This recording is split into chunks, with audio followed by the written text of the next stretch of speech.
लोग no doubt लोग बहुत प्यार करते, वो देखना चाहते कि मैं दोबारा पाकिस्तान क्रिकेट में आऊँ, लेकिन अब अगर आप देखें तो पाकिस्तान क्रिकेट टीम एक डिफरेंट एरा में जा रही है। यंगस्टर्स और सबको एक सेटअप बना हुआ है। अगर आपने देखा हुआ है रिसेंटली जो टीम भी अनाउंस हुए तो उनका एक फोकस ही यंगस्टर है।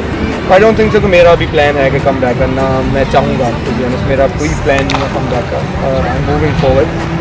मेरा पाकिस्तान टीम में ऑनेस्ट ओपिनियन है कि ना मैं किसी को कहते हैं ना कि उम्मीद में बंदा भी रखे, मैं क्लियर कट बात करूँ कि मेरा कोई इरादा नहीं है कम बैक करने का पाकिस्तान टीम में। मोहम्मद आमिर का एक बड़ा इंटरव्यू सोशल मीडिया पर वायरल हो चुका है। जिस तरह आपने सुना कि एक लीग में मोहम्मद आमिर का ये कहना था कि मैं अपने फैंस को ये पैगाम देना चाहता हूं कि मैं अब दोबारा कभी भी अपने कैरियर के लिए पाकिस्तान की टीम में नहीं खेलूंगा। जैसा कि आप जानते हैं कि एशिया कप में मोहम्मद आमिर को शामिल करने की जो है रिक्वेस्टिंग की जा रही थी, लेकिन मोहम्मद आमिर का अब ये कहना है कि मैं पाकिस्तान की जानिब से नहीं खेलना चाहता।